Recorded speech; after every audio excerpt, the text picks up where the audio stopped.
Welcome to Tune In Radio U podcast. I am your host, Ruth, and with me today I have the magical soul that is Jade Luczynski. Is that your name?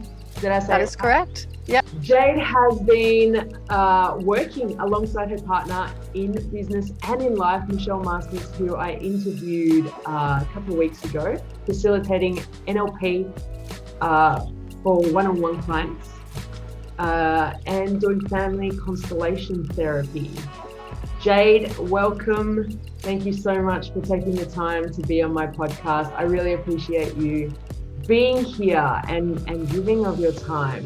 When I asked Michelle for somebody that she, could suggest for me, that she could introduce me to be the next guest on this podcast,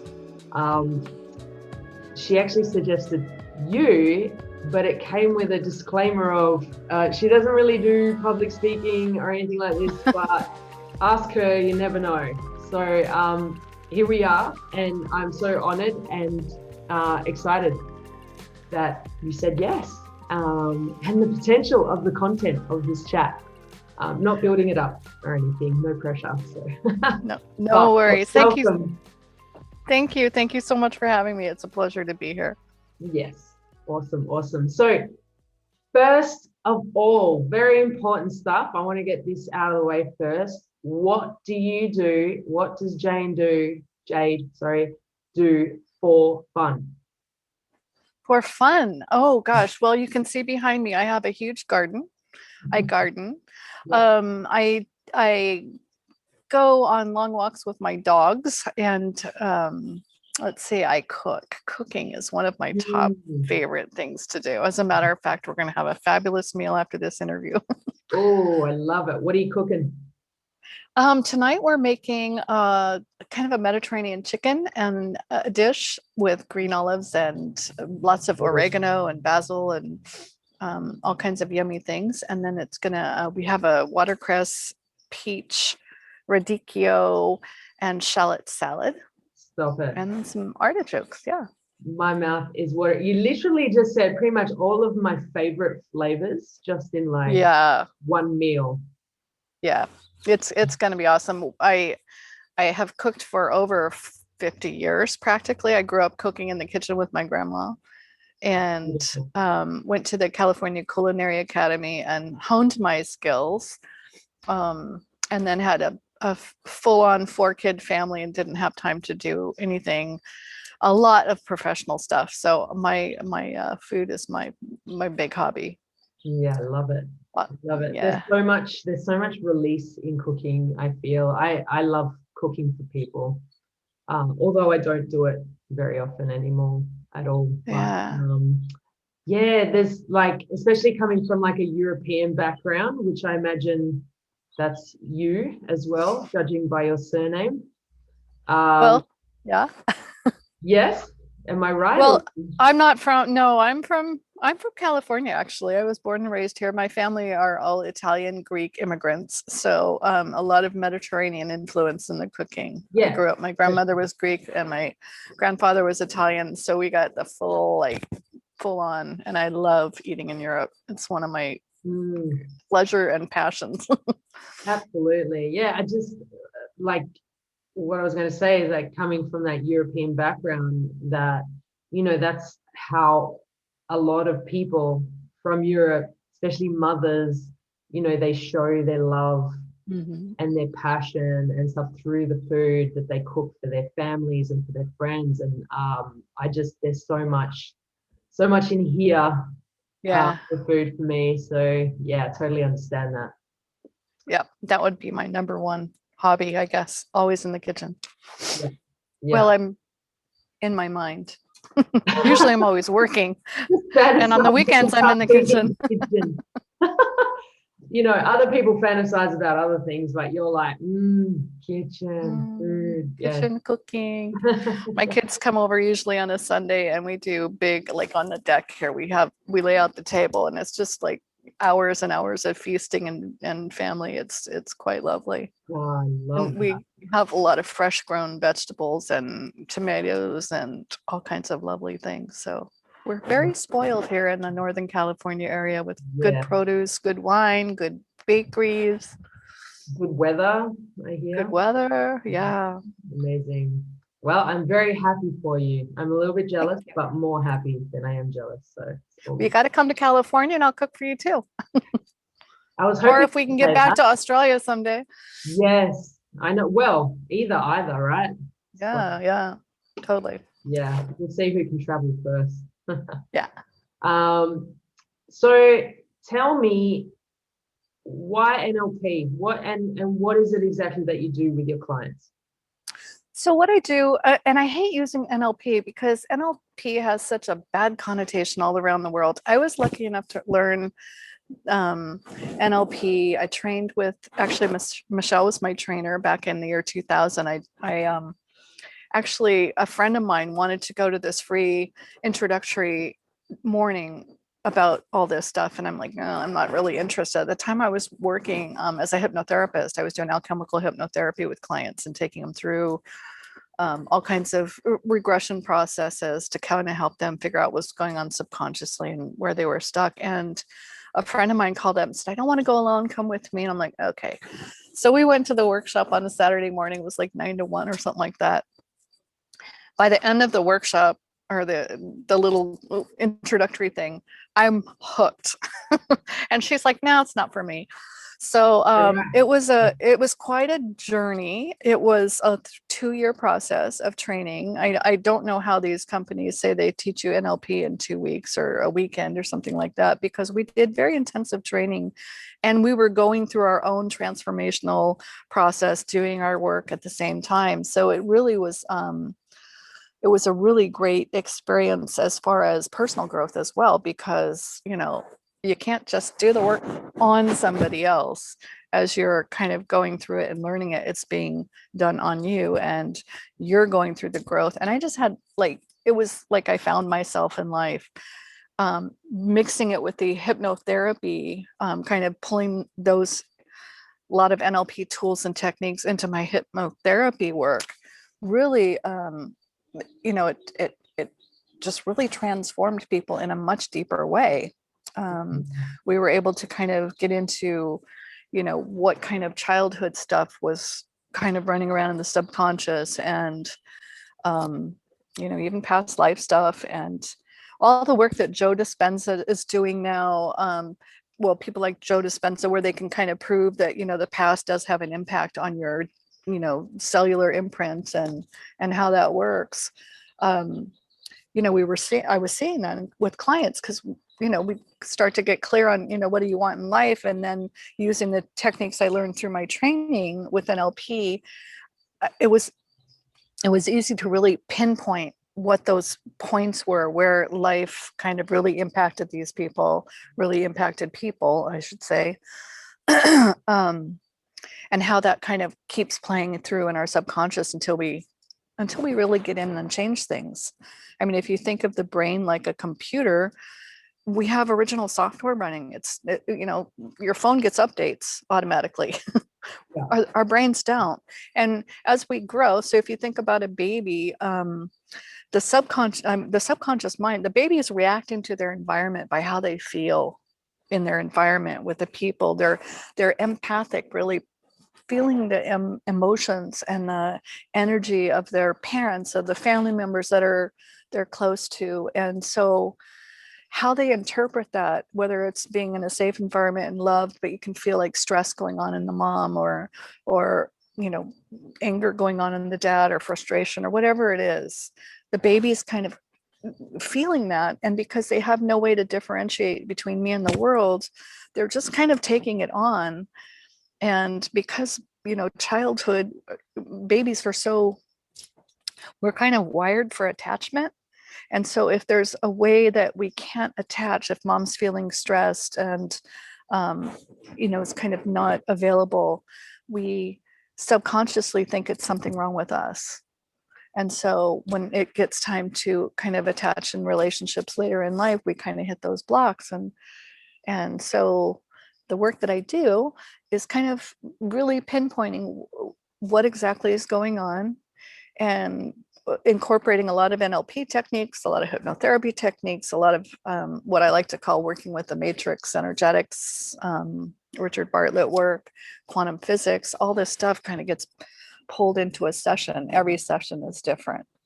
And they're really transformative sessions. It's very cool work. I love it. Yeah, it sounds like really cool work. I actually, I don't know if Michelle told you, but I did a session with her a while back. Oh, cool. Uh-huh. And yeah, that was quite amazing. What I discovered, that was kind of a blockage for me, and that I never would have had a clue, like, unless I did this work, that the actual the cellular memory, it must have been a cellular memory because it wasn't mine. And I'm pretty sure it was my mum's when she was younger. And that was just like mind-blowing. And then we went into the womb, like when I was in the womb, and apparently, you know, even from there, babies can take on things that that make us think later on in life that, you know, this thing that happened when we weren't even born was our fault. So we had to try and do something to make it better for everyone else. And that, just like, that's crazy, right? Like, what's a baby gonna do? Like, you know, exactly. Unborn one, to that, you know, for that matter. Just crazy. So, and also I want to speak to the fact that it's been a theme with my guests that have been like teachers, coaches of some description, healers of some description. I feel like this is the way we're headed with therapy. Any kind of therapy is you know, all these beautiful healers and teachers and coaches and whatever, they have all these different like modalities in their tool belt. And it's not just, I'm going to a kinesiologist today and they're just going to do kinesiology on me, or I'm going to a psychologist today, they're just going to do psychology on me. It's like, no, there's like NLP, there's hypnotherapy, there's, you know, integrated trauma therapy, there's, you know, body work, there's Reiki, there's like all these things. And I feel like this is the therapy of, like, the therapists of the future are the ones where they've got all these wonderful modalities at their you know, at the ready, where, you know, in a particular session they go, okay, like, this is what I think you need right now, and I'm going to take a little bit of this and a little bit of that. Maybe not this one today, I don't think you need this one today, but, you know, like, and I think that, I feel like that's right, you know, for me. Like, I feel like that is such a beautiful place where we're headed. It's like, we've been so rigid for so long with, you know, what we learn and how we learn it, and then how we relay it. And I feel like the theme heading into the future is flow and nature, and how to be more in sync with those things. And I think, yeah, like, it's just so cool to see, like, all the people that are coming on here. They're just, it's all this, like, it's not the same, but they're doing very similar kind of work in the way that they're using so many different things, you know, at the disposal when needed. And I think that's so cool. So cool. Yeah.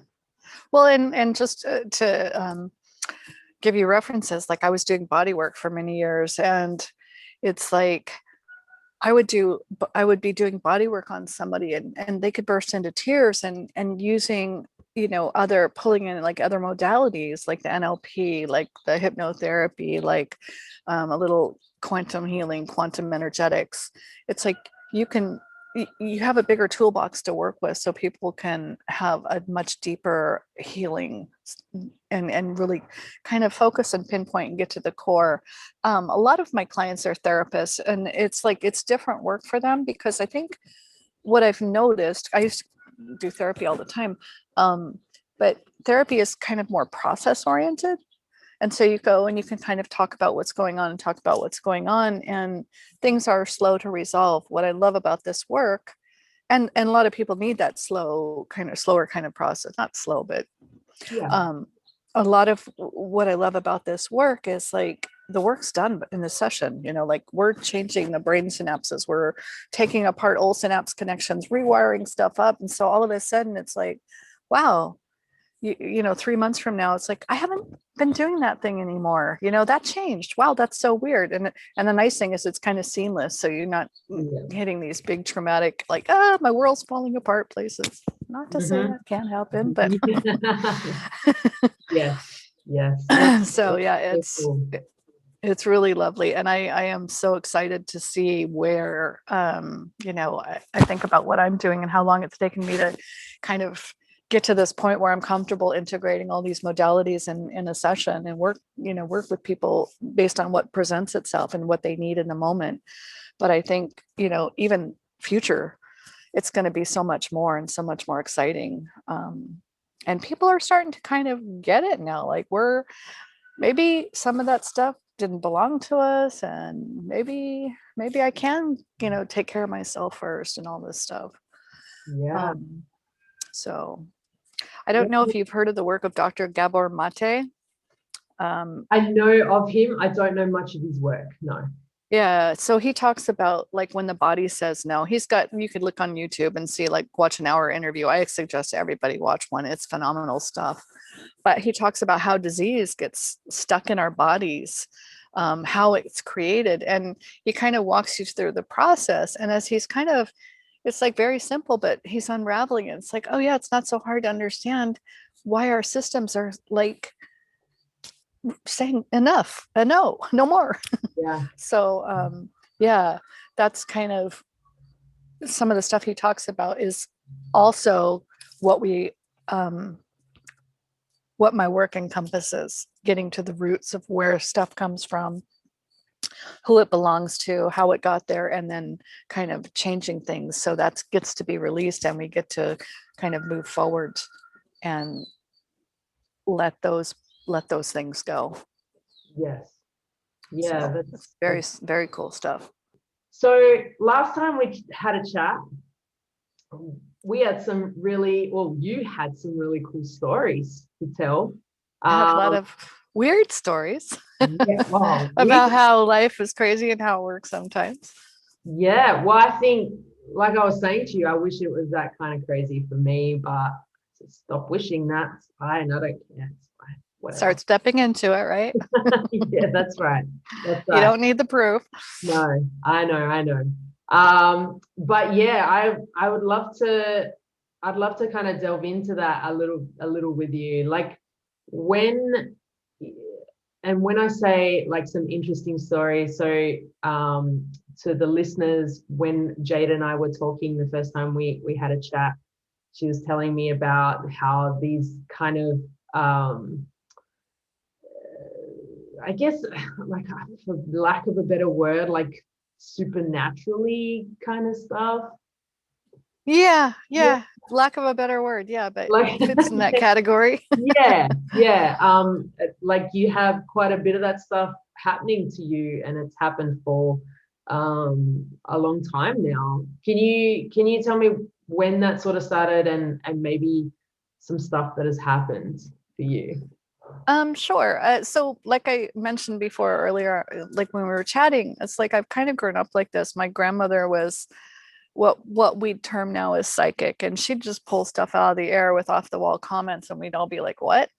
And she'd be totally accurate, like, giving us messages from somebody who'd passed, or giving us like just little bits of information about some a future event that hadn't happened yet. And then sure enough, of course it would. So I kind of grew up in that space, and it was like a normal, I didn't realize that it wasn't normal for everybody else until I kind of got out into school, and it was like, oh, wait, not everybody has these experiences. So I kind of have grown up like that. And some of the earlier stuff, my grandmother passed when I was young, and being able to continue conversations with her, as if she's here, and getting information that I could kind of check out later and find out to be true, or, lead me on a path that I needed to go to.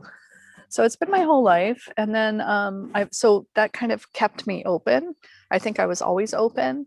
And more my problem was like, how do I close this stuff down? How do I not be so sensitive? And so I tried for a while, and it just, it wasn't me.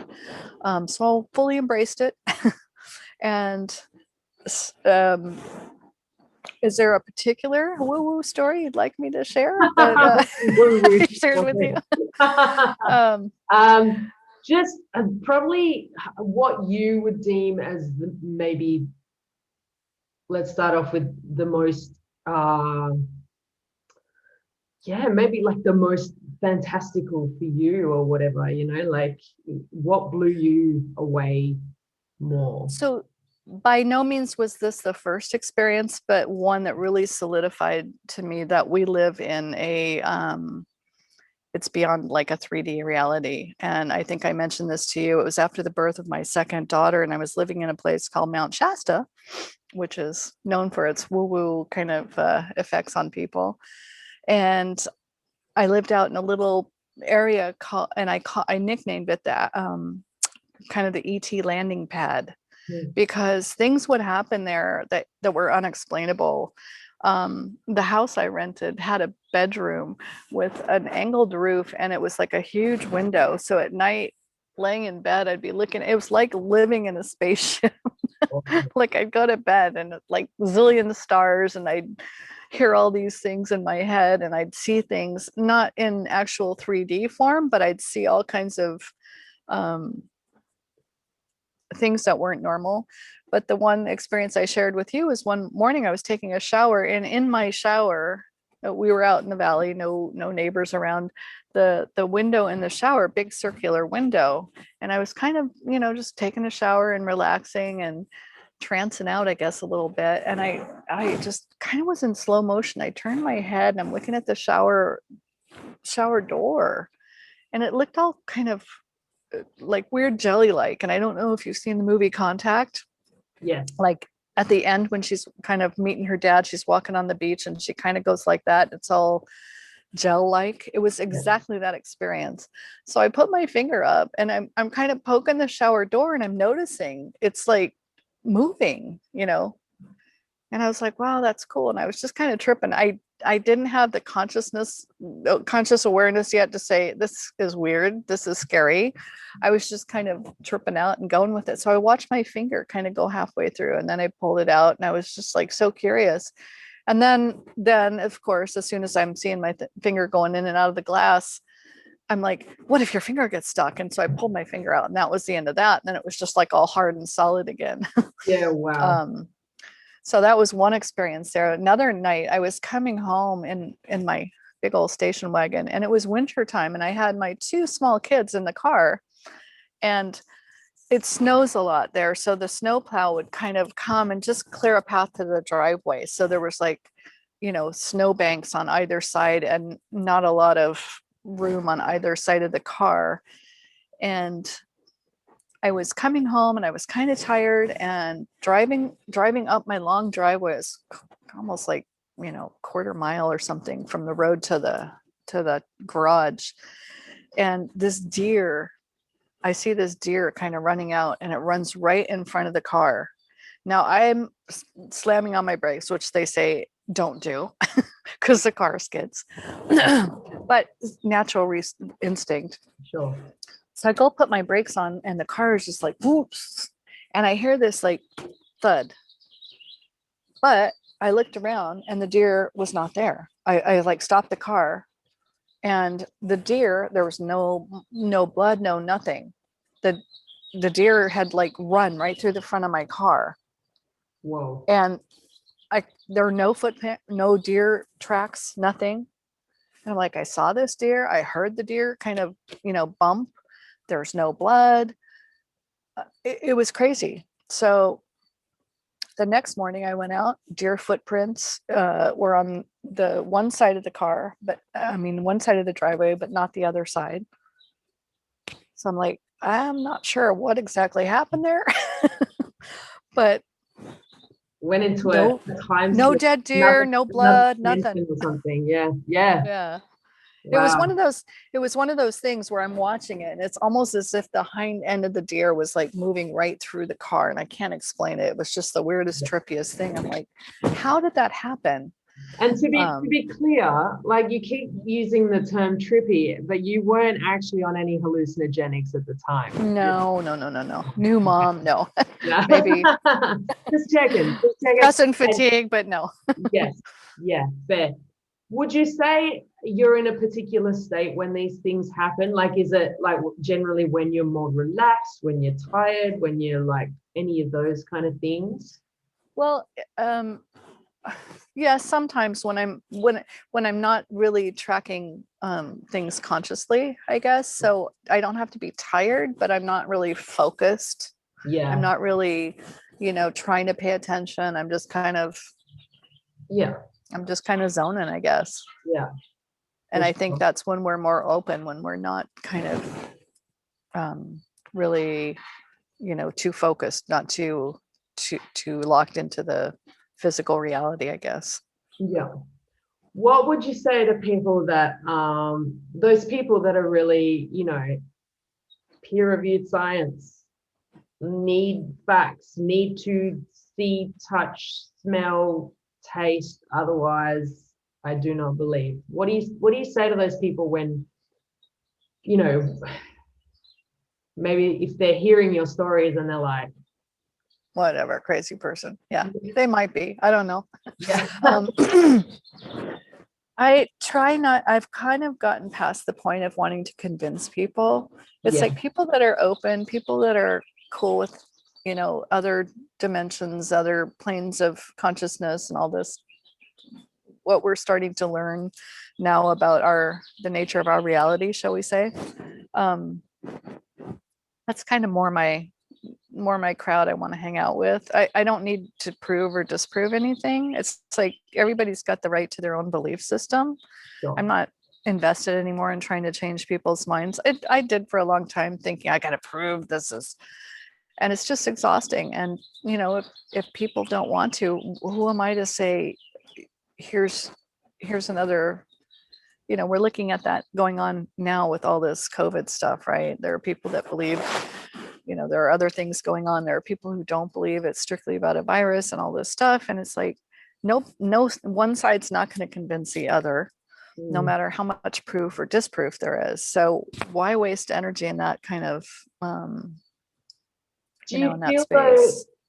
Do you feel like there's people kind of in between though that that are kind of waking up to stuff, and maybe absolutely need like a little bit of, your stories for them to go, oh, like, really? Oh, that's interesting. Yeah. I don't know that they should start off with my stories, but no, I actually know too much, too far. No, that's crazy. Yeah. Yeah. No. Yeah, I'm always open to like having conversations for people, and I think there is validity in trying to share the fact that there is maybe more to the world and to life than we see and can explain around us. But for that, it's like if somebody's just curious and opening up, it comes more from a place of curiosity. And if I find myself, I'm in the position of having to convince you, it maybe isn't the right situation.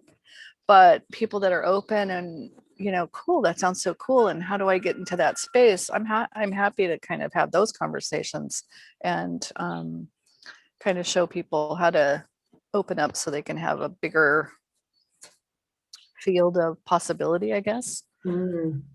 Yeah. So What was can you tell us that story about being on that crystal bed? That's a big one. Yeah. Yeah, that was a whole week transformation process that I underwent when my firstborn was a year old, and I was just so exhausted from, my first child and motherhood 24/7, and I needed a little break. I needed a little me time. I needed to fill me up again with my kind of knowing, whatever you want to call it. So I looked all around at the time, and mind you, this is back in the day when there weren't not a lot of new age stuff going on. So Yeah. there was this one lady I was telling you about. She had it was called the Nijoni New Age Light School of Light in Galisteo, New Mexico. And New Mexico is pretty popular, pretty famous for having a lot of ET activity and all this stuff. And I was totally cool with that.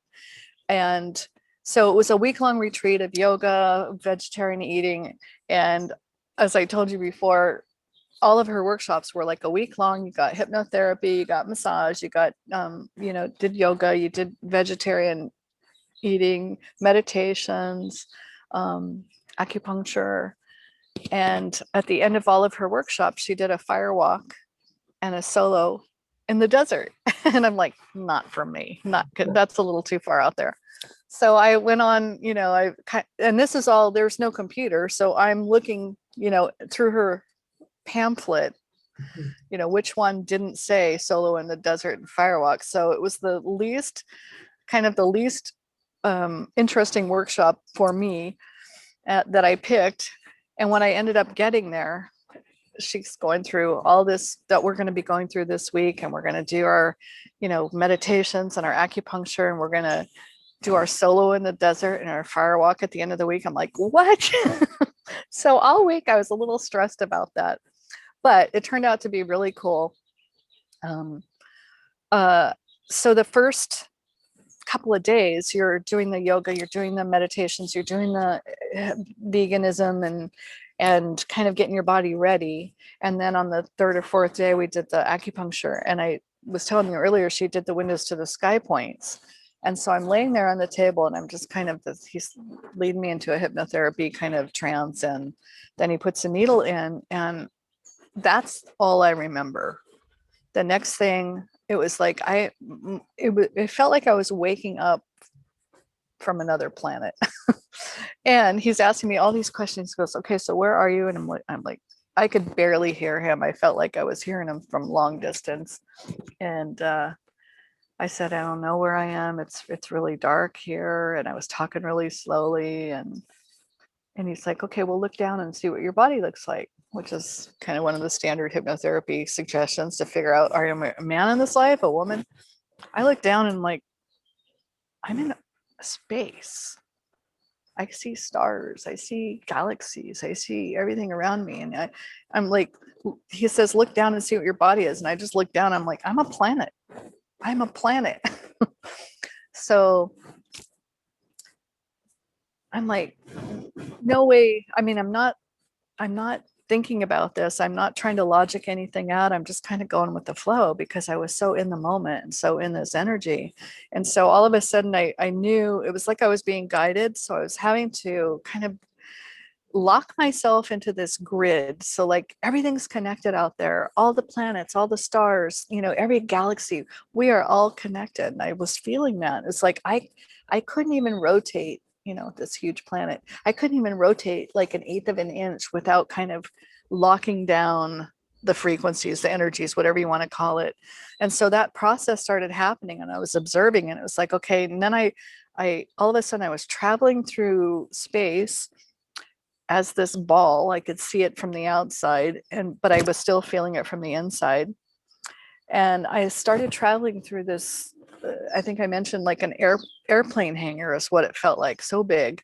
And the walls were all this light green, and it felt so soothing. It was just like, I felt total peace in my whole body. I was just like, oh my God, I never want to leave this place. But I was kind of going through like a car wash, right? And I'm like, no. The walls were backlit. So all this glowing light was coming through the green rock, the green stone. turns out later, right after that, phrenite, the stone phrenite, I saw my first piece of that. I'm a stone person. I've collected stones for years. And it was like, oh my God, that's a stone. So I got a lot of that jewelry to remind me of that experience. Renite. But anyway, Yeah. phrenite, yeah, well, they used to spell it Phrenite, and now it's just Prenite, I think. But anyway, just as reference. But imagine a whole cave like thing of that with the light coming from behind it. So it's just glowing and giving off this cool vibe. And I was just like, oh my God, blissed out. And so at the end of this tunnel, as I'm moving through, it's like all of a sudden, big white light, like everybody talks about the white light. And I'm like, oh my God, the airport hangar just got like 50 times bigger. And there was an explosion isn't the right word, but just like this flash of light. And it was so white, so bright. And from there, it felt like, I'm like, what is this? I'm asking in my mind, what is this? And I'm hearing Big Bang. It's the Big Bang. It's the beginning of everything, the beginning of creation. And like I said, I was too far gone to have any kind of question about that. So I was just like, okay, keep going. All of a sudden, I'm back in my body, not this body, but a different body. And I was kind of like the Greek Parthenon, you see, with the kind of stone steps going up. And I'm on this, it's almost like an escalator going up. And I see all these people walking down the steps, and I'm just kind of blissed out and going up. And all of a sudden, I go into the Parthenon building, and it's like the Akashic Records, the Hall of Akashic Records.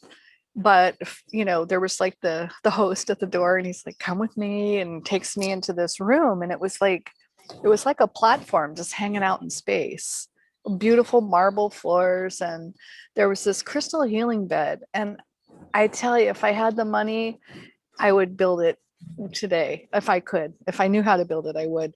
But it was like huge crystals, like all underneath this table, like almost like a pool table with all this crystal underneath, different crystals for different activations and different light body frequency activation and all this stuff. So I laid on this table, and I was like, wow, just feeling all this healing energy. And it was remarkable. From there, I kind of like, they led me into the place where my records were kept. And so I got to look through my folder, and I saw the one. All of a sudden, I kind of stopped on one. And now I'm looking down at my body, and I'm totally different again. And I'm like, where am I? And I felt like I was working in like a laboratory. And I was not a human, but a being, kind of large, tall, skinny male, scientist kind of guy. Turns out working in Atlantis. Wow. I mean, I just knew I was there. I mean, Yeah. this is just where I was. And so I got to see that, some of the stuff I was involved in led to not so good circumstances, not from a place of malintent, but just we didn't know kind of the power and the energy of what we were working with. And so I got to kind of relive that whole fall of Atlantis experience there. And on a side note, I think I told you when I have a very interesting effect on technology and electronics. I'll be driving along the street and lights will turn off, the overhead lights will turn off, or the computer will stop working when I walk in the room. My pets I can't even pet my cats because I have too much electricity. So I'm either shorting out the computers in our house or the pets. So one of my phrases is, I'm sorry for Atlantis. Seems to help, actually. It's gotten better over the years. But yeah, so got to see how we're all connected. That crystal table was just like, we are all frequency. We are all light. We are all, like Carl Sagan, we are all made of star stuff. And it's like, we are all connected. It's like not one of us, not one little being, not one little ant, not everything is connected. We are all consciousness, just one consciousness. And so, yeah, that was then when I was coming out of that Atlantis experience and got to see that there was still some work I had to do to kind of set things right again. I walked I think I mentioned almost like the Truman Show. I was like just walked through 3D dimension. I was in this field and all of a sudden I'm back in my body and back on the table. Like it was just done over. And it was, I felt that week like totally, like a totally different person. Like whatever happened to me on that crystal table just reset everything, reset energy, consciousness, what a frequency, whatever you want to call it. I just felt totally different and open. And from that point, everything I did, you know, in my work with people changed. It was like, oh, we're all connected. You know, helping myself heal is the same, you know, helping somebody else heal is the same as helping myself. And the more I can help others, the more I help myself, right? So it was a very cool experience. The guy that was doing the acupuncture for me was writing all this down, and he said this, you know, this transformed me too. It was very cool. Awesome. So Do you think that only certain people can experience these things, or do we all have the capability of experience something like that? oh, absolutely, we all have the capability. And like I said, you know, if I hadn't been kind of tricked into going to this workshop, I wouldn't have believed that I would ever have this experience either. At the end of that week, I ended up doing a solo in the desert. Turned out it was the worst storm they'd had in 20 years, and it was like pouring rain all night. I thought we were going to get washed away. So I'm out in my little pup tent, my sleeping bag, totally soaked like in a gully of water. So I survived that. And then at the end of the week, I ended up doing the fire walk, and it was also very transformative. So the whole week was just like this magical thing. And we are all capable. Every one of us is capable about having these experiences. Like there are so many people that have had near-death experiences now. I don't know if you've heard of Anita Morjani. No. I would encourage everybody to read her story. It's called Dying to Be Me. There's also a woman here named Cherie Ami. These women were on like at death's door, and also had the same kind of experience that we're all one consciousness. We are all capable of having these experiences. And I think more and more people now are going to be experiencing things a little out of the ordinary, as we like to call it old earth and new earth in our little circle here. That's also the work of Dolores Cannon, who was have you heard of her? Yes. Yeah. So Dolores Cannon, old earth, new earth. We're very much moving into new earth. And so when you're saying people that want to be convinced, it's like that's so old earth thinking. And I'm not, it's not a judgment. It's just like facts. You know, I want it proven to me. I want stuff that I can see, touch, taste, smell, you know, prove it. New earth is just like we don't need that. There's We're already there. already, right? It's just a knowing. Yeah. That's definitely been opening up for me in the past year and a half. Just like slowly over this time, it's just been like, I just know that. Like, it's just a knowing, like, and I don't know how I know it, I just do, you know. Well, I think the veils are kind of getting a little thinner, you know, what they call the veils between realities, and stuff that used to kind of we came into the body and that would be a little disturbing. You know, if you look at the energy of the planet, we're going through some big transitions right now.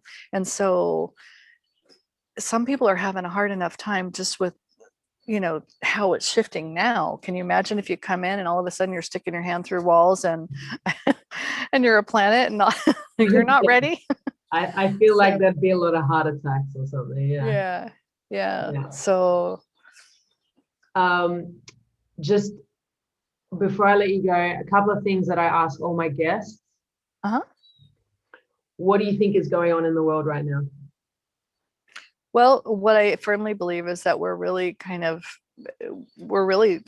it's really that old earth, new earth kind of reality separation, if you want to call it that, where all the old kind of paradigms, all the old kind of stagnant thought forms, all the old ways of being and doing and thinking aren't quite keeping up with the frequency of where we are on, you know, in the planet right now. If you now I don't have all the technical information, but they say that Earth, like the age of Aquarius into the age of Pisces, the age of Pisces into the age of Aquarius, it's like the Earth is spinning faster and faster and faster. We're on a 26,000 year cycle. And so we're kind of at the end, we're at the end of that cycle. And so we're actually shifting into a new age, a new frequency for the planet, where all that old density is just kind of fall apart, fall down. It's like you look at everything that's happening in society. I mean, we've got wars, we've got the political industry, the political arena is all kind of collapsing. It's like people are just done with that old 3D heaviness, have the good, bad, right, wrong, good versus evil kind of thing. The old duality is not being supported anymore. We're all kind of moving into the age of oneness, where what you do will affect somebody else.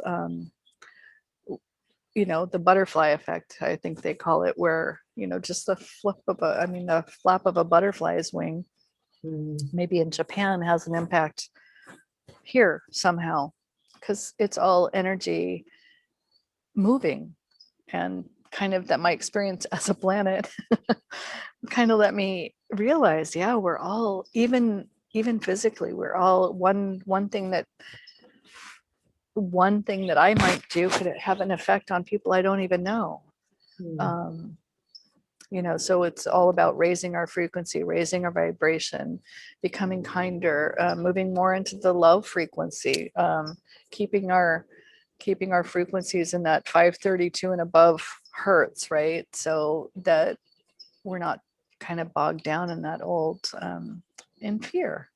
It's all about letting go of the fear. We're all letting go of the fear, which is how the powers that be have had control over us for so long. It's like, if we can keep everybody in fear, if we can keep them afraid, then we have control. And I think right now what's happening on the planet is people are realizing, I don't have to live in fear. I can have a better experience of myself, of life, of my relationships.